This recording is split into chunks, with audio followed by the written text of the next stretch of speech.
एक जुनी म्हण आहे, "अति तेथे माती." आपण सगळ्यांनी ऐकलेलीच असेल ही म्हण. चला तर मग या म्हणीचा आपण अर्थ अगदी खोलवर समजून घेऊया.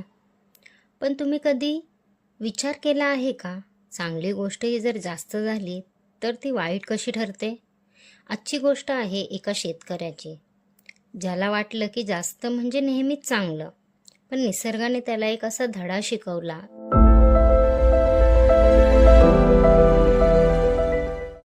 एका गावात गणू नावाचा एक मेहनती शेतकरी राहत होता. तो खूप कष्टाळू होता आणि आपल्या शेतावर जीवापाड प्रेम करत होता.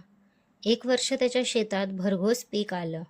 सगळे गावकरी त्याचं कौतुक करू लागले. हे पाहून गणूला वाटलं, जर थोडं खत टाकून इतकं पीक आलं तर आणखी जास्त खत टाकलं तर पीक किती मोठं येईल. पुढच्या हंगामात त्याने खताचं प्रमाण दुप्पट केलं. शेतकऱ्यांनी समजावलं, "अरे गणू, प्रत्येक गोष्टीची मर्यादा असते." पण त्याला स्वतःच्या कल्पनेवर जास्त विश्वास होता. काही दिवस गेले. झाड सुरुवातीला खूप हिरवीगार दिसू लागली. गणू खुश झाला. त्याला वाटलं, यावेळी तर विक्रम होणार. पण काही आठवड्यांनी पानं पिवळी पडू लागली, मुळं कमकुवत झाली आणि हळूहळू संपूर्ण पीक खराब होऊ लागलं. गणूच्या डोळ्यांसमोर त्याची सगळी मेहनत वाया गेली. तेव्हा त्याला शेजाऱ्यांचे शब्द आठवले, "अति तेथे माती."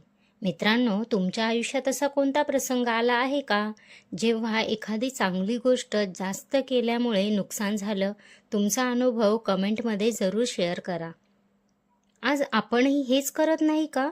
कधी मोबाईलचा अतिवापर, कधी पैशामागे अति धावपळ, कधी कामाचा अतिताण, तर कधी अपेक्षांचा अतिभार.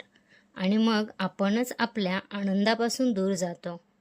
निसर्ग आपल्याला नेहमी संतुलन शिकवतो. सूर्यही योग्य वेळी उगवतो आणि योग्य वेळी मावळतो. पाऊसही योग्य प्रमाणात पडला तर जीवन फुलतं, पण त्याचाच अतिरेक झाला तर पूरही येतो. म्हणून जीवनात यश हवं असेल तर मेहनत करा, पण अति करू नका. प्रेम करा, पण अति अपेक्षा ठेवू नका. पैसा कमवा, पण आनंद गमावू नका. कारण प्रत्येक गोष्टीची एक सुंदर मर्यादा असते आणि त्या मर्यादेतच खरा आनंद दडलेला असतो. मित्रांनो, तुम्हाला कोणत्या क्षेत्रात संतुलन राखणं सर्वात कठीण वाटतं? काम, पैसा, मोबाईल की भावना? तुमचे विचार कमेंटमध्ये नक्की लिहा. आणि आता ही सुंदर मनमोहक रांगोळी पूर्ण झालेली आपण पाहू शकतो. या रांगोळीच्या मध्यभागी असलेले नाजूक गुलाबी आणि हिरव्या रंगाचे फुलांचे आकार जीवनातील वाढ, सौंदर्य आणि संतुलनाचे प्रतीक आहेत. आजूबाजूला असलेली आकर्षक निळी पाकळीसारखे भाग आपल्याला विशाल आकाशाची आठवण करून देतात, जे नेहमी मर्यादेत राहूनच निसर्गाचा समतोल राखतात. तर पिवळ्या रंगातील छोट्या फुलांची सजावट आनंद, सकारात्मकता आणि योग्य प्रमाणातील यश दर्शवते. संपूर्ण रांगोळीचा संदेश एकच आहे, जीवनात कोणतीही गोष्ट करा, पण मर्यादा आणि संतुलन विसरू नका. कारण खरा आनंद अतिरेकात नाही, तर समतोलात आहे. आजच्या या छोट्याशा कथेतून मिळणारा संदेश कायम लक्षात ठेवा. अति तेथे माती. योग्य प्रमाण, योग्य वेळ आणि योग्य विचार यांचं संतुलनच आयुष्य सुंदर बनवतं.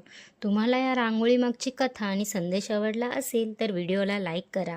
तुमचे विचार आणि अनुभव कमेंटमध्ये नक्की लिहा. आणि अशा सुंदर प्रेरणादायी कथा आणि मनमोहक रांगोळ्या आणि सकारात्मक संदेशांसाठी माझ्या चॅनलला नक्की सबस्क्राईब करा. पुन्हा भेटूया एका नव्या रांगोळीसोबत. तोपर्यंत नमस्कार.